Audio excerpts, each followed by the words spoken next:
Alright, Karina baby, for November the 1st, we have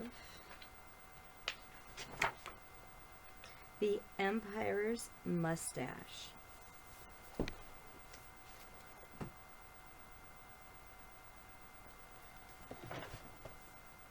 Empire Ho-Hum was a fuzzy man. He spent his time fussing about his little things. For instance, at breakfast, he counted the rice puffs in his bowl. If there was one rice puff too many or too few, he complained to the cook. Or if he found one bent blade of grass in his garden, he got mad at the gardener. Silly old fusspot. But there was one thing Ho-Hum was particularly fussy about: his mustache. It was so long it reached his toes. Now Ho-Hum had a servant called Ping-Pong. It was his job to climb the Empire's mustache every day. And because Ho-Hum insisted that the left and right sides should have exactly the same numbers of hairs, Ping-Pong would always counting them to make sure. One evening, Ho-Hum was getting ready for a very important banquet. He put on his finest robe. Then he sat and looked at himself in the mirror. Everything looked just right, except his mustache. He was sure one hair was missing. "Ping-Pong!" he shouted. "Find that hair, or there'll be trouble." Ping-Pong got busy right away. 1, 2, 3. Slowly he counted the hairs. 1 on the right. He counted 61. The Empire dozed off. Ping-Pong counted up on the left, and there were only 60. What could he do? Even if I found the hair, he thought, I can't stick it back on. I must do something quickly. So Ping-Pong took a pair of scissors and snip, he cut one hair off. Just then, Ho-Hum woke up and looked in the mirror. "You found it," he said. Ping-Pong held the scissors firmly behind his back. "There are exactly 60 hairs on both sides," he said truthfully. "Well, since you are so clever," said Ho-Hum, "I will make you my chancellor." Then they both went to the banquet together. Just think, all that fuss about nothing. Sometimes hair is very important to people. I like my hair, baby. I don't like it when people touch my hair. I don't like when people pull on my hair. I don't even particularly like it when people do my hair unless they're incredibly gentle about it, because I don't like it when people pull on my hair and they pull it out. Hair is... it needs to be played with gently if someone wants to actually touch it. Very, very gently. That's why I was always very, very gentle with your hair, because it's important that you're gentle with your body and your hair. The 7th voyage. After my 6th voyage, I was determined to go to sea no more. I was now of an age to appropriate myself with a quiet life, and I had run risks enough. I only wished to end my days in peace. One day, however, when I was entertaining a number of my friends, I was told that an officer of the Caliph wished to speak to me. When he had been admitted, he bade me follow him into the presence of Horam el-Rothschild, which I did. I saluted him, and the Caliph said, "I have sent for you, Sinbad, because I need your services. I have chosen you to bear a letter and gifts to the king of Serendad. In return for his message of friendship, the Caliphs commanded full upon me like a throttle belt. Commander of the faithful," I answered, "I am ready to do all that you command, but I humbly pray you to remember that I am utterly disheartened by the sufferings I have undergone. Indeed, I have made a vow never again to leave Baghdad. I admit," he said, "that you have indeed had some extraordinary experiences, but I do not see why they should hinder you from doing as I wish. You have only to go straight to Sinbad and give my message, and then you are free to come back and do as you will. But go you must. My honor and dignity depends on it. Seeing there was no help for it, I declared myself willing to obey. And the Caliph, delighted at having his own way, gave me 1,000 gold pieces and for the expense of the voyage. I soon embarked at Belashura and sailed quickly and safely to Sinbad. Here, when I had disclosed my errand, I was well received and brought into the presence of the king, who greeted me with joy. "Welcome, Sinbad," he cried. "I have thought of you often and rejoiced to see you once more." After thanking him for the honor he did me, I displayed the Caliph's gift, for a bed was completely hanging of cloth of gold, and another like it of a crimson scarf, 50 robes of rich embroidered, and 100 fine white linens of Cairo, Sirs, Kaffa, and Alexandria, and an agate vase carved with the figure of a man aiming an arrow at a lion, and finally a costly table which had once belonged to King Solomon. The king of Sinbad received with satisfaction the assurances of Caliph's friendship towards him. And now, my task being accomplished, I was anxious to depart, although it was some time before the king would think of letting me go. At last, however, he dismissed me with many presents, and I lost no time in going aboard a ship which sailed that very hour, and for 4 days all went well. On the 5th day we had a misfortune to come upon pirates, who seized our vessel, killing all who resisted and making prisoners of those who were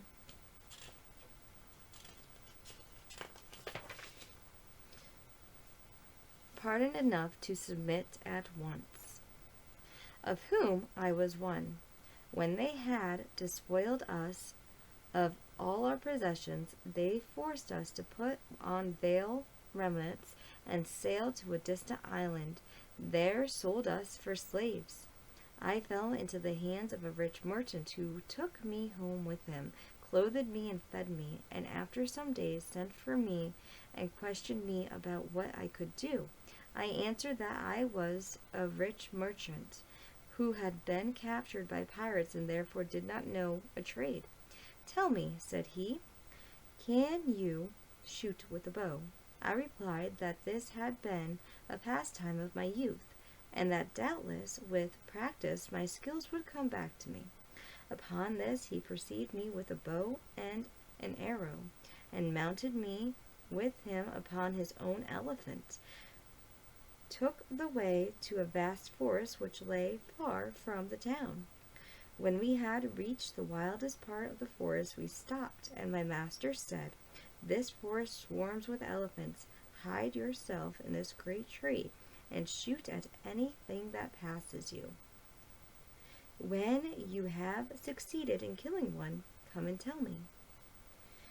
So saying, he gave me a supply of food and returned to the town. I perched myself high up in the tree and kept watch. The night I saw nothing, but just after sunrise the next day a large herd of elephants came crushing by. You may be sure that I immediately let fly several arrows, and at last one of the great animals fell to the ground dead. The others retreated, leaving me free to come down from my hiding place, which I had placed, and ran back to tell my master of my success, for which I was praised and regaled with good things. Then we went back to the forest together and dug a mighty trench, in which we buried the elephant I had killed, in order that when it became a skeleton my master might return and secure its tusks. Baby, you never have to kill an elephant to get its tusks. Ever. What you do, if you really, really want the tusks, is you wait for them to fall off. They're just like deer antlers, they fall off. And they can come off as well. You don't need to kill an animal to do that. That's crazy. They did that for the tusks. For 2 months I hunted thus, and no day passed without me getting an elephant. Of course, I did not always station myself in the same tree, but sometimes here, sometimes there.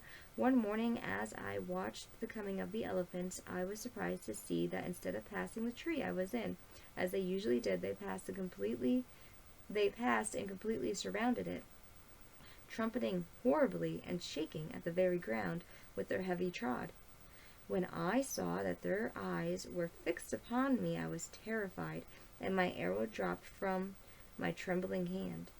I had indeed good reason for my terror, when an instant later the largest of the animals whipped his trunk around the tree, and with one mighty effort tore it up by its roots, bringing me to the ground entangled in its branches.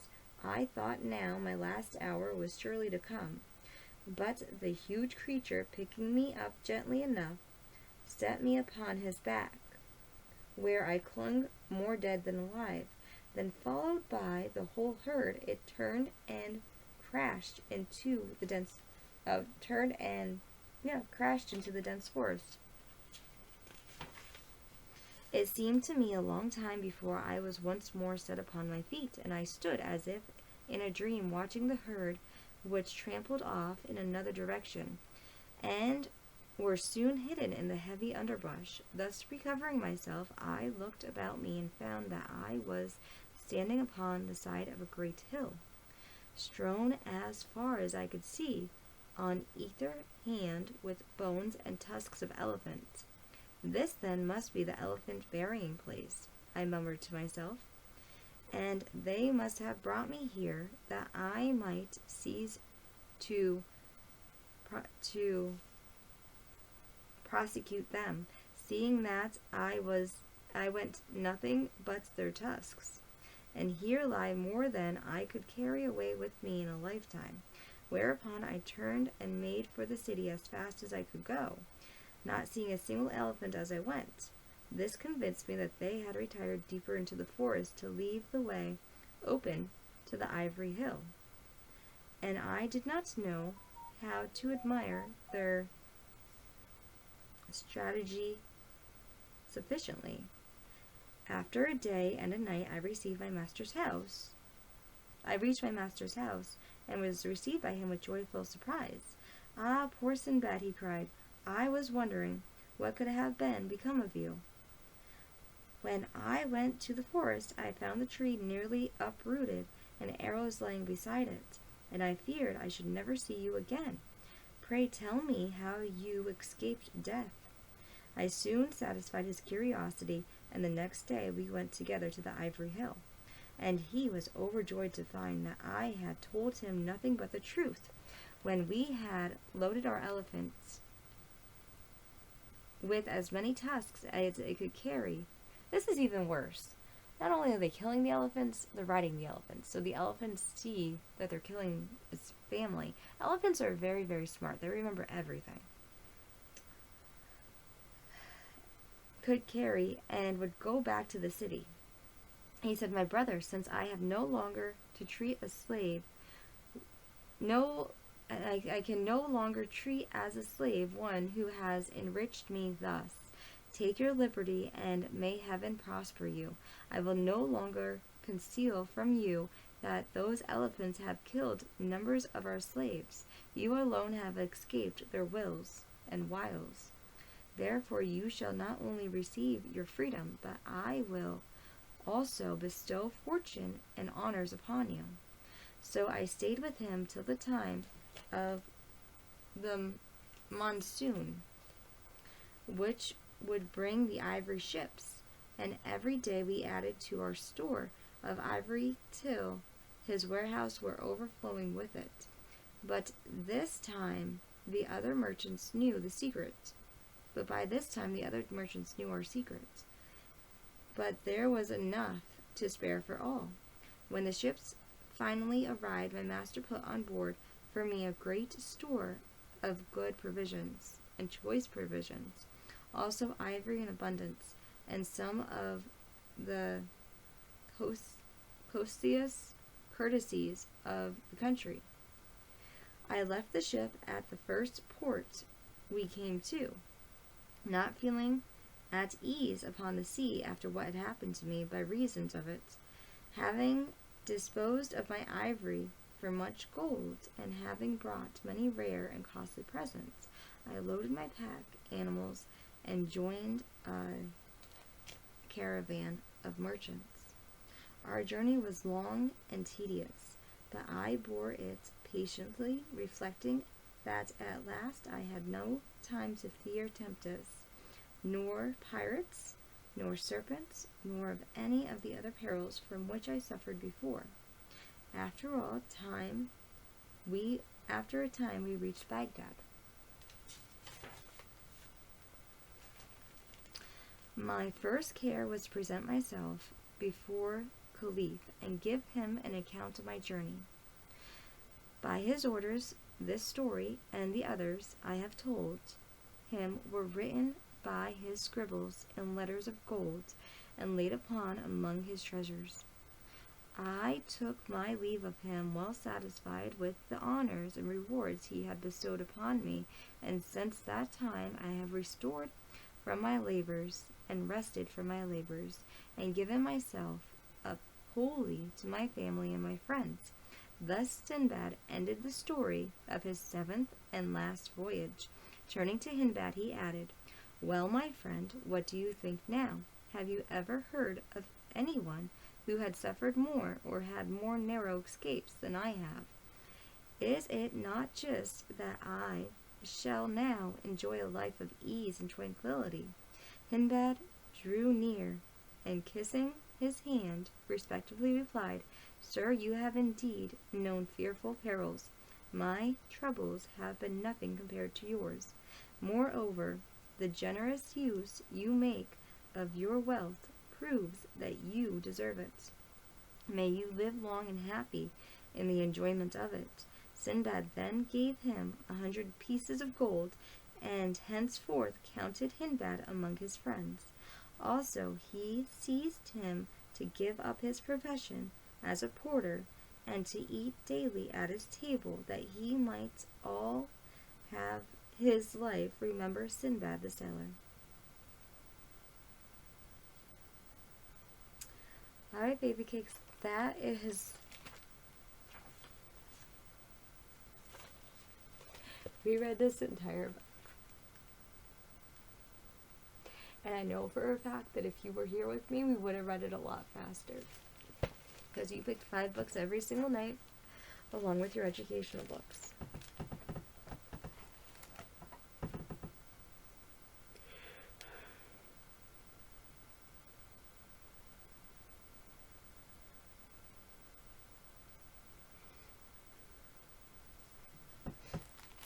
I'll return this one to the library and I'll take you out a different book, okay?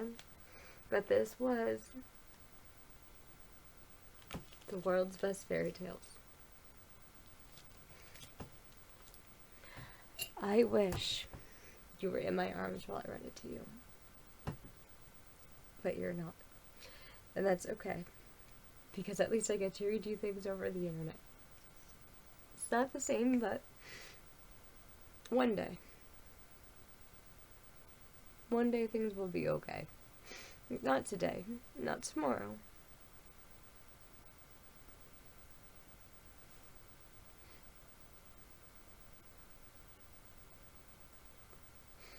But one day soon, okay?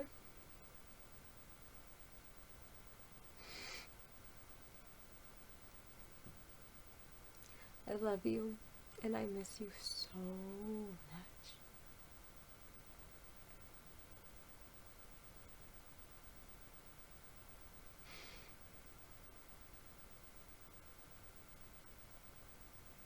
I never wanted to leave your side. Ever. Not even for a moment. You never had a babysitter. I always watched you, no matter what. I'd let you have paints on the floor, and I would record it. Just so that I had a recording of you doing your artwork. We'd play with Play-Doh for hours on end. We did handprints, right? I had the daubers. I got ink daubers, ink pads. They are daubers basically, and I'd let you put your hands and your feet in them and walk all over the paperwork because I wanted you to have your hand and feet prints every single month. And so every single month you got a little bit bigger to the point that you could notice the difference in your handprint and your footprint. So I'd have you do your hands and your feet every month because Mama has issues with time. Time goes by so fast. It goes by so fast, okay? And it's important to have good cameras around in your life. It's important to take good videos and good photos of the things that you're doing because it happens in that instant. It's gone. Everything's moving from the present to the past, the present to the past, the present to the past, right? So you have to, if you want to be able to have memories and moments captured in time, not just in your head, yes, you close your eyes and be in that moment. I close my eyes and I hold you, right? Mama knows what it's like to have you on me. I held you for the first 6 months of your life straight, baby. You have such good communication skills because of that. So incredibly good. Because the reverberations from Mama talking went off of you, and it made you be able to communicate very early. You were talking in full sentences basically at 17 months old. You were amazing. 14 months old, you skilled out level 2.5 years old. And they didn't know you were reading at that point in time because they didn't do that test. You were just picking out the right words, You were doing so good. You were doing so good, honey. I know you're still doing good. I love you, baby. I love you so much. And I miss you so incredibly much, honey. It hurts. Let's do. Oh, say you'll play mate. Come out and play with me. And bring your dollies 3. Climb up my apple tree. Shout down my rainbow. Slide down my cellar door. And we'll be jolly friends forevermore, more. It was a sunny day. She could not go out to play. She said with tearful eyes, my dolly's got the flu. Boo hoo hoo hoo hoo hoo. I ain't got no rain barrel. I ain't got no cellar door. But we'll be jolly friends forevermore, more. Baby, I will read you books every single day that I don't have you, and then every single day I do have you. I always wanted to read you books forever. I love you, and I miss you. I miss you so much, honey. Let's do Lila Tove, baby. Lila Tove, and good night to you. Lila Tove, may your dreams come true. We sing Lila Tove, may Israel protect you throughout the night until we reach the morning lights. I love you, I miss you. Mama and Papa both love you, honey. We both had you, we both made you, we both love you. I will always love you, my baby. Like Papa used to say, Mama's Papa's sun, Papa's my moon, and you are quite literally our rainbow baby, and we love you. We both love you. I love you, my angel.